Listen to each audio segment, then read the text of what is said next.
আসসালামু আলাইকুম, ওয়েলকাম করছি রিয়াসাদ আজিম আমার ইউটিউব চ্যানেল ও ফেসবুক পেজ থেকে। ভিন্ন ধর্ম মতাদর্শে যারা শুনছেন সবার প্রতি আন্তরিক কৃতজ্ঞতা। নিউজিল্যান্ড চমক দিয়েছিল, নিউজিল্যান্ড প্রতিবারই চমক দেয়। প্রথমবার যখন তারা গতবার যখন তারা বিশ্বকাপের দল ঘোষণা করলো, কেন উইলিয়ামসন থেকে শুরু করে অন্য ক্রিকেটার যারা অংশগ্রহণ করেছিলেন, প্রত্যেকের পরিবারের সদস্যরা তারা একে একে এসে ভিডিওতে তাদের প্রিয় পরিজনের নাম বলে অ্যান্ড দেন আসলে ফাইনালি সেই টিমে কারা কারা থাকছে সেই ব্যাপারটা অ্যানাউন্স করেছিল এনজেডসি। এবারও তারা চমক দেখিয়েছে। এবার হচ্ছে ক্রিকেটারদের সন্তানেরা, তারা হচ্ছে ওই চিফ সিলেক্টর এবং অন্য সিলেক্টরের ভূমিকায়, এবং তারা হচ্ছে টিম অ্যানাউন্স করেছে। অসাধারণ এই ভিডিও ক্লিপগুলো, অনেক বেশি আলোচিত হয়েছে, ভাইরাল হয়েছে, প্রশংসিত হয়েছে। এবং এবার যখন বাংলাদেশ ক্রিকেট বোর্ডে আমরা খেয়াল করছিলাম যে ফাইনালি দলটা ঘোষিত হলো, লিপু ভাই ছিলেন, হান্নান ভাই ছিলেন, রাজ্জাক ভাই ছিলেন, তখন কিছুটা বিলম্ব হচ্ছিল। দল ঘোষণার যে সময়টা দেওয়া হয়েছিল সেই টাইমিংটা থেকে মেইনটেইন করতে গিয়ে বাংলাদেশ ক্রিকেট বোর্ডকে একটু বেগ পেতে হয়েছে। আমরা ভাবছিলাম যে এরকম কোনো কিছু একটা কি চমক দিবে কিনা বিসিবি। সিরিয়াসলি সাংবাদিকরা জটলা পেকেছিল, বাইরে ওয়েট করছিল, মিডিয়া কনফারেন্স রুম খোলা নিয়ে একটু বিলম্ব হচ্ছিল, সবাই ওয়েট করছিল যে এরকম কোনো কিছু একটা চমক আসবে হয়তো। আমিও আসলে আলোচনা যখন করেছিলাম মাঝের সময়টায়, আমিও বলার চেষ্টা করেছি যে বাংলাদেশ ক্রিকেট বোর্ড একটা চমক দেবে। আসলে সবচেয়ে বড় চমকটা ছিল যে কোনো চমক ছিল না, সেটাই সবচেয়ে বড় চমক। এবং এরপর তো দল ঘোষণা হলোই। যখন অফিসিয়াল ফটো সেশন হলো পরদিন, তখন আমরা ভাবছিলাম যে আমরা হয়তো আনুষ্ঠানিকভাবে বাংলাদেশ দলের ক্রিকেটাররা যেই জার্সি পরে খেলতে নামবে সেটা দেখতে পাবো। যেই জার্সি পরে তারা প্রতিপক্ষের বিপক্ষে মুখোমুখি হবে, বাংলাদেশ 4টা ম্যাচ খেলবে এবং সেই 4টা ম্যাচে 3টা বাংলাদেশের জেতা উচিত। নিশ্চয়ই জার্সি একটা বড় ফ্যাক্টর, তাই না? সবাই সেটা কিনবে, ওটা ভাইরাল হবে, রেপ্লিকা তৈরি হবে ঢাকার মার্কেটে।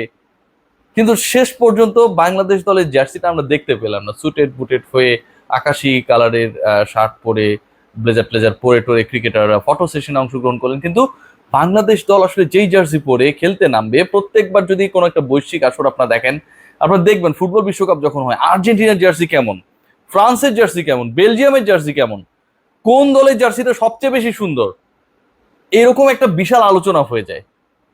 বাংলাদেশের ক্রিকেট বিশ্বকাপ ভাই T20 ফরম্যাটের, সেখানটায় জার্সির কোনো নামগন্ধ নাই, অথচ টিম অলরেডি তাদের যেখানটায় খেলা হবে সেখানটায় পৌঁছে গেছে।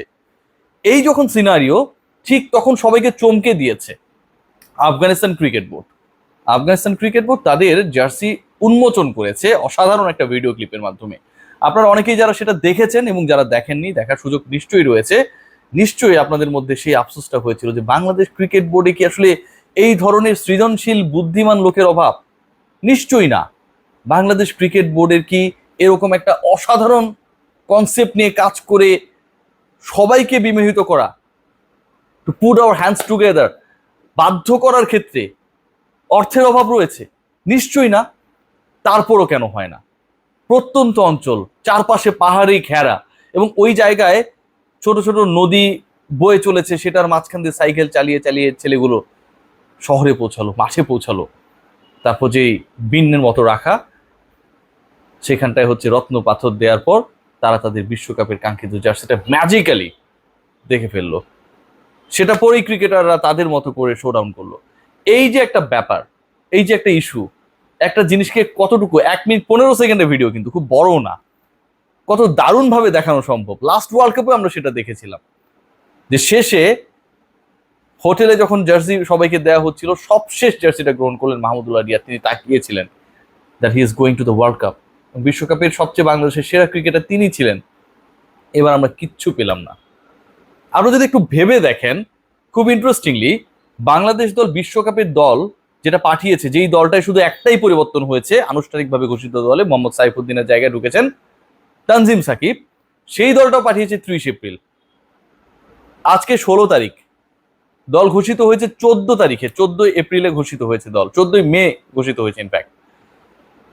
এই যে 30 এপ্রিলে দলটা পাঠানো হলো, একটা দল করে পাঠানো হলো, এবং যেই দলে খুব মিনিমাম চেঞ্জ, একটাই চেঞ্জ, দলে খুব বড় কোনো পরিবর্তন নেই। দল গড়ার কঠিন কাজটা, দল পাঠানোর কঠিন কাজটা সিলেকশন প্যানেলের সদস্যরা করে ফেললেন, ক্রিকেট অপারেশনস করে ফেললো।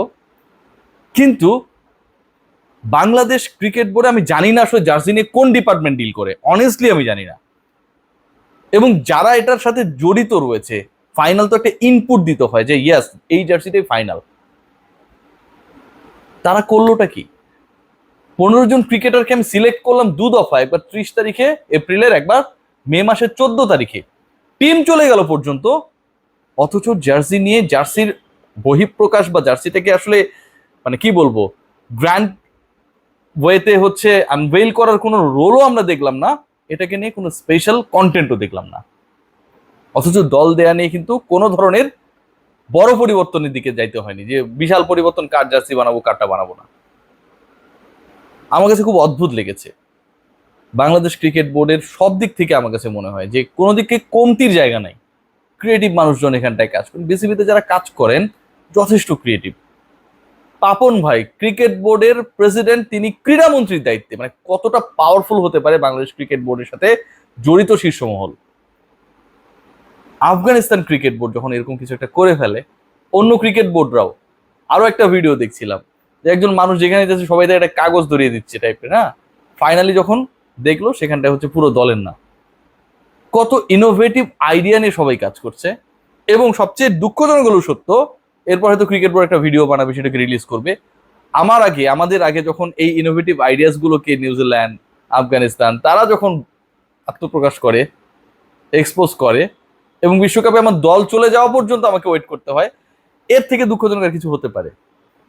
আমি ভিডিও বানাতেই পারি, কন্টেন্ট বানাতেই পারি, রিলিজ করতেই পারি, প্রশংসা পেতেই পারি, তালি পেতেই পারি, কিন্তু এত দেরি কেন? বাংলাদেশ ক্রিকেটে যে সিচুয়েশন, বাংলাদেশ ক্রিকেটের প্রতি মানুষের যে ভালোবাসা, ক্রিকেট কেন্দ্রিক যে আবেগ, ক্রিকেট কেন্দ্রিক যে ডিবেট, এবং ক্রিকেটকে কেন্দ্র করে মানুষের যে বিভক্তি, দিন শেষে কিন্তু সবকিছু ভালোবাসার বহিঃপ্রকাশ। কোন জার্সি পরে সাকিব, কোন জার্সি পরে নাজমুল শান্ত, কোন জার্সি পরে মাহমুদুল্লাহ রিয়াদরা খেলতে নামবেন, এখন পর্যন্ত আমরা সেটা কেউই দেখলাম না। তাসকিন আহমেদের ইনজুরির মতো আসলে জার্সির অবস্থা, এটা কবে সুস্থ হবে কেউ বলতে পারে না। তার কি ইনজুরি হয়েছে সেটাও এখন পর্যন্ত আমরা অফিসিয়ালি জানি না। খুব অদ্ভুতের ব্যাপার। অদ্ভুতের ব্যাপারগুলো কেন বারবার বিসিবির সাথেই ঘটে? বাংলাদেশ ক্রিকেট বোর্ডের যে official photo session, Shakib Al হাসানরা ছবি তুলছে, যে যার মতো করে পোস্ট দিচ্ছে, এই যে ভিডিওসগুলো আমার কাছে খুব অসাধারণ লেগেছে, সত্যি কথা। মানে আমরা যে আসলে কিছুটা হলেও ইনোভেশনের দিকে আগাচ্ছি সেই ব্যাপারটাকে ইন্ডিকেট করে। কিন্তু জার্সির মতো একটা ভাইটাল পার্ট, সেটাকে অ্যাভয়েড করলাম, টিম চলে গেল, অথবা আমরা যে কাজটা করতে চেয়েছি এই জার্সিকে কেন্দ্র করে, সেই কাজটা আমরা শেষ পর্যন্ত করতে পারলাম না টিম যাওয়ার আগ পর্যন্ত। এটা ভাই কোনোভাবেই কাম্য না। এই জিনিসগুলোই ঘটছে। এক্সপেক্ট করবো বিসিবি আরো বেশি কেয়ারফুল হবে। বিসিবির সেই ক্ষমতা রয়েছে, বিসিবির সেই পোটেনশিয়াল রয়েছে, বিসিবির মধ্যে সেই ক্রিয়েটিভ মানুষজন রয়েছে। So why not? Afghanistan cricket বোর্ডের ভিডিওটা আমি প্রথম, মানে আমার যে আলোচনার প্রথম লিঙ্ক কমেন্টে দিয়ে রেখেছি, চাইলে দেখে আসতে পারেন। আমার মতো আফসোস আপনাদেরও হবে নিঃসন্দেহে। Take care, good by.